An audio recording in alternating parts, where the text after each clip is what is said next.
because it's going to be pretty dark in there, I reckon. Oh, it's going to be cold. The water's going to be freezing. Oh yeah, there's another one here. Bang. You know what? We're on like the last 5 kilometres of dirt. Nice work, babe.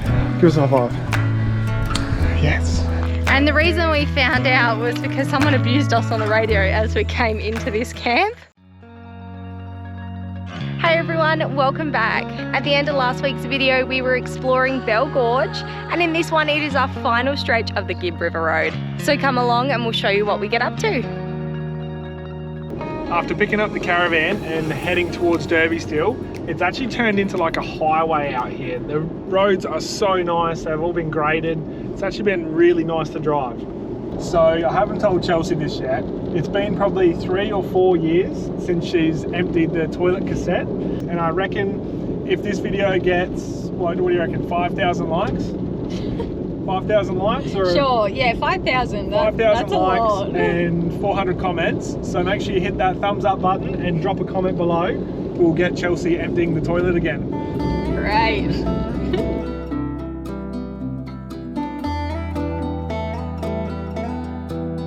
Welcome to the Lennard River. We're here for the night. It's a good spot to base ourselves because we're going to duck into Tunnel Creek in the morning. We're pretty keen to do Tunnel Creek because there's actually freshwater crocodiles in the creek that you swim through. Fingers crossed we can see some tomorrow. Chelsea is not looking very pumped. We have done it before. So we have done Windjana and Tunnel Creek before and saw freshwater crocodiles at both of them. And I don't like the fact of swimming through the dark with them just like around your feet. Yeah, anyway, I'm super pumped. I'll probably have Chelsea on my shoulders throughout the whole swim through. But yeah, Lennard River is a pretty nice camp.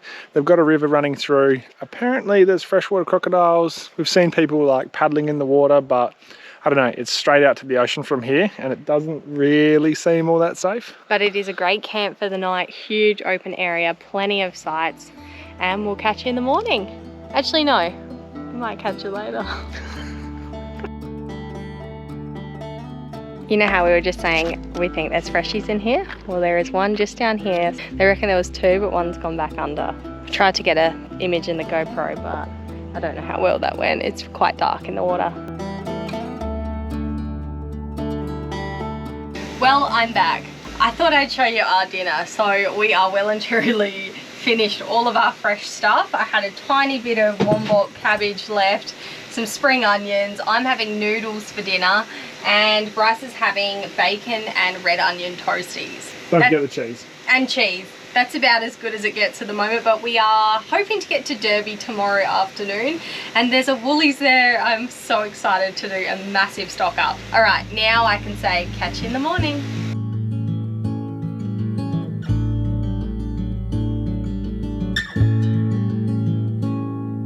What are you doing, mate? Get off the road. The other way.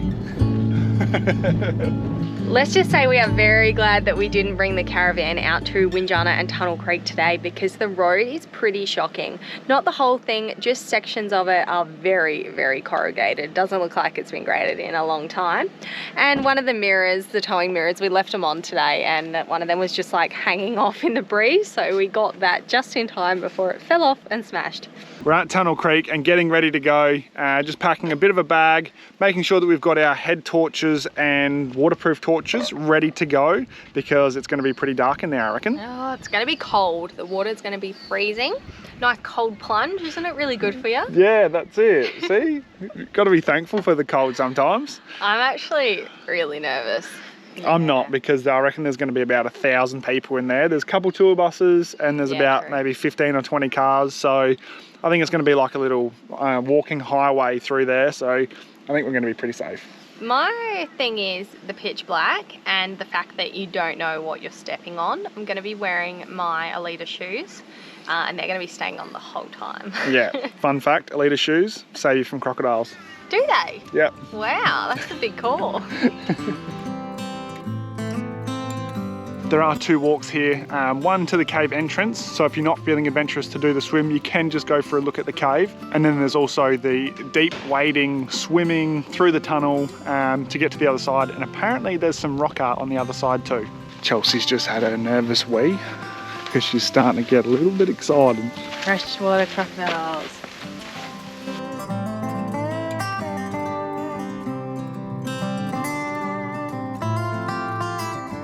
Well, that was pretty chaotic. There's one little entrance in, so we actually had to find another one and just rock climb over the top to be able to get in and try and beat a few of them.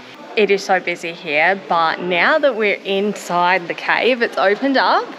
Yeah, it's beautiful in here. We've already seen one snake, and apparently there's like hardly any freshies. We were just talking to one of the tour guides from like APT tours or something like that, and he reckons that lots of people think they see crocodiles, but it's just fish with red eyes, and is it cherubin and like the little prawn things? Yeah, type prawn things. So yeah, anyway, we're keen to get in. We're going to drop off this GoPro and take the water one because we don't want to get that one wet. Alrighty, ready to go? Not really, I just so nervous. No, so many people have been in and out. We're alright.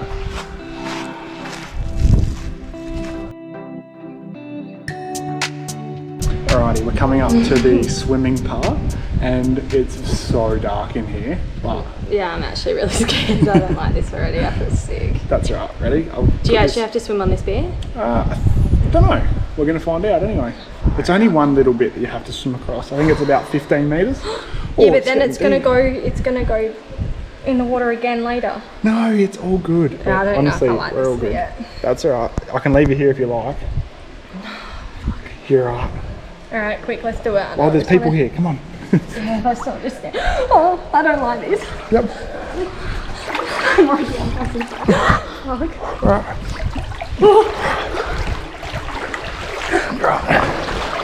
I don't like this, I don't like this. Can you stand? No.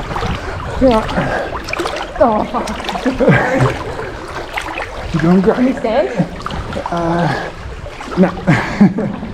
That's alright, keep going. Yeah, just. You can touch there. You're right. There you go. That was the only deep part. Yeah, but we got to come back too. That's alright. You'll just be able to freestyle it straight across. Can you even hear anything right now? Because the GoPro is very wet. That's okay. Sometimes when it gets wet, you cannot hear us very well, so. Nice work, Gabe. Give us a high five. Yes. Keep up the good work. That's the only swimming part, so we're good. Oh, I should watch where I'm going.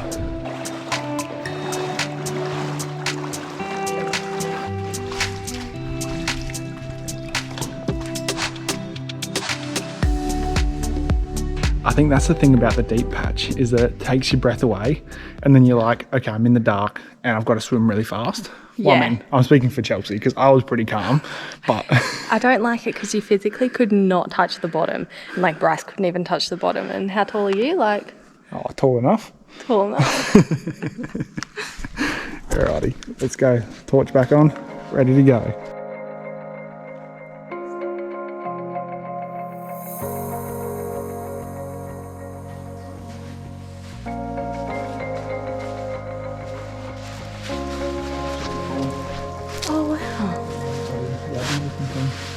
Can you see it in the jacket? I think so. Some fish in there. Bryce is way too curious for my liking. I'm scared to look in the water in case I see like a massive python or like a freshwater crocodile right under my feet, where he's like, nah, let's go find them.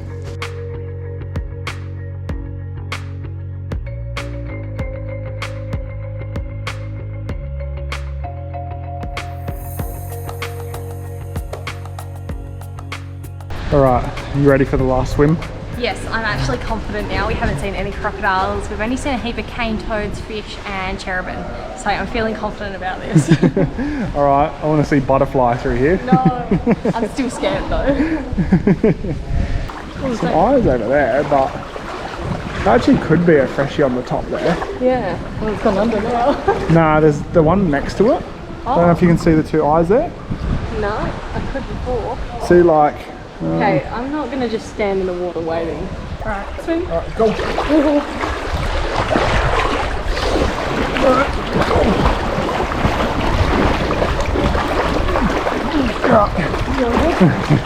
Nice little doggy paddle we got going there.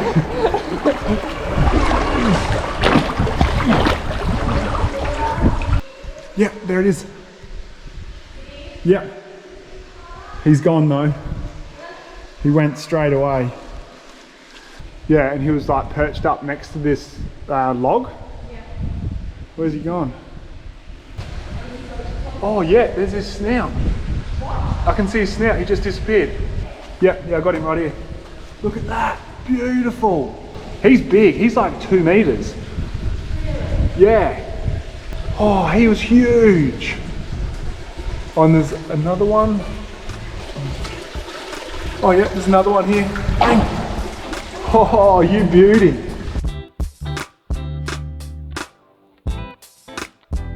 That was honestly so cool. We actually saw 2 crocodiles hanging out, and it's really good. You can go through the whole way and not really go searching for them, and you won't see any. But if you do feel a little bit adventurous, climb around a bit and you will spot a couple in there. That was honestly so cool. Just take some good head torches and like really shine in the water and look around, and I could see their eyes from like a mile away, and they weren't fish and they weren't cherubim this time. They were like crocodiles, and this isn't the bit you're swimming.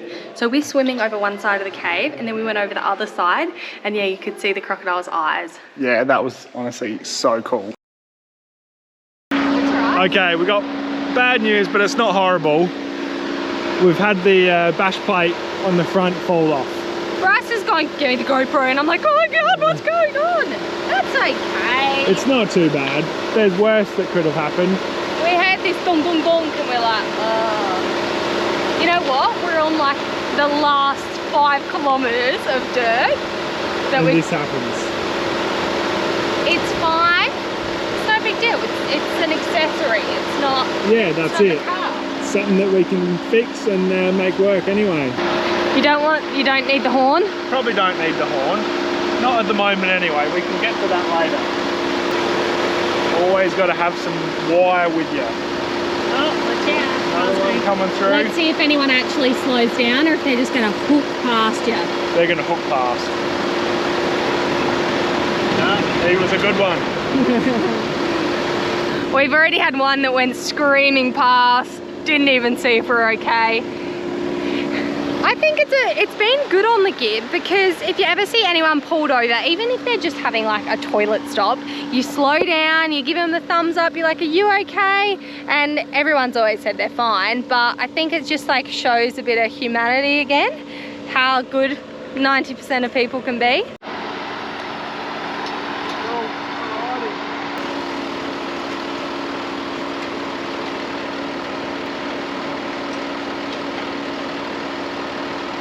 Bit of bush mechanics. I reckon this will do us for the rest of the trip now. Yeah, this is a permanent fix, I reckon.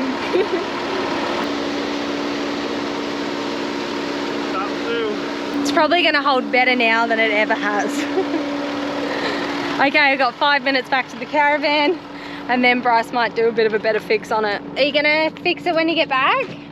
What? Are you going to fix it when you get back, or? I might have to wait until I can get some proper screws if I don't have the right ones. Right. Bolts, should I say. Not screws, bolts. Excuse all the dishes and cleaning stuff in the background. I'm just trying to get all the red dirt out the caravan because we have pretty much finished the Gibb now. But I just thought I would touch base and show you some very handy tools that we use to plan our Gibb River Road trip, because there is so much information out there. It can be very overwhelming. It was also really hard to find decent maps on our phone. Are you right there, Juice?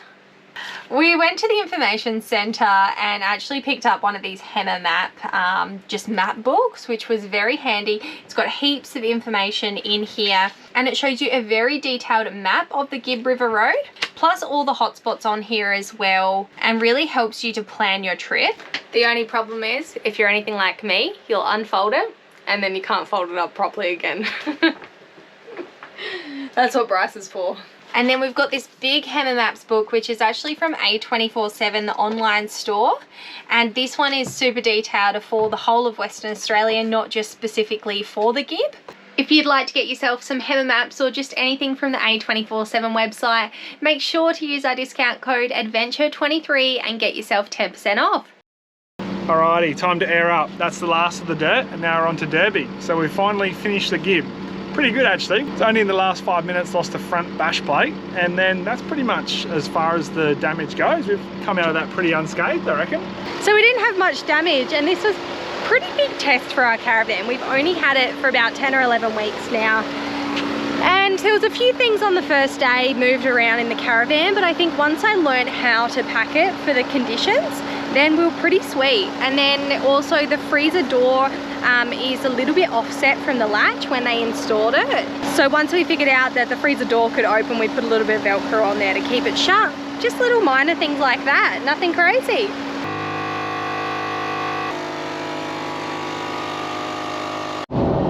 Well, we have officially finished the Gibb River Road. We did 11 days and nearly 1,000 kilometers, and we loved it.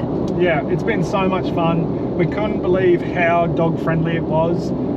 So we were able to take Juice pretty much everywhere with us.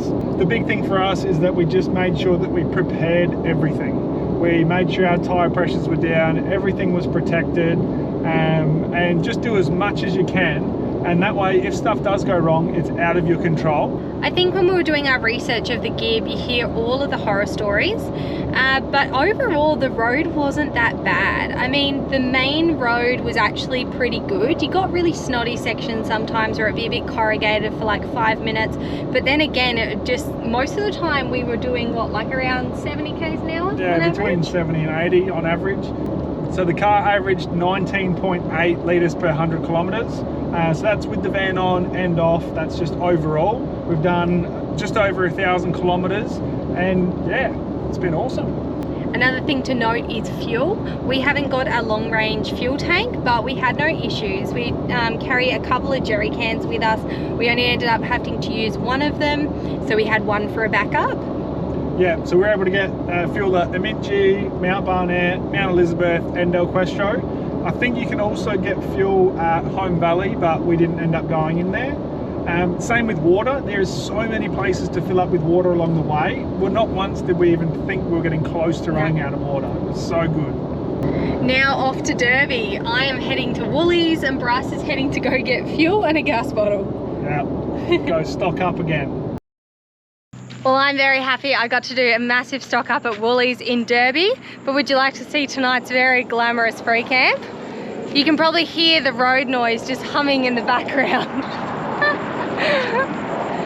So this is about halfway between Derby and Broome. It's just a random parking bay, doesn't have a name, but this will do perfectly for the night. We've got the Starlink out, Bryce is tinkering around with some stuff. The indicator wasn't working earlier. I think something just rattled loose on the Gibb. It didn't even rattle loose. I just had to split the pins apart a little bit, and it's getting better contact and it seems to all be working. And the reason we found out was because someone abused us on the radio as we came into this camp.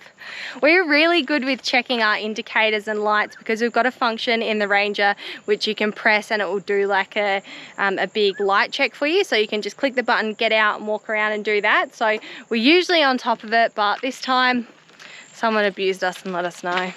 Thanks so much for watching another video. If you've liked this one, make sure to like and subscribe. That does wrap up our Gibb River Road trip. If you've got any questions, make sure to drop them in the comments below and we'll get back to you when we can. And also a massive shout out to the guys that gave us a super thanks this week. We really appreciate the support. So thank you to Althea Nicole, Chris Flesser, Jerry F and Craig Bowden. It's awesome that you guys want to get behind us and we really appreciate it. We'll catch you next week.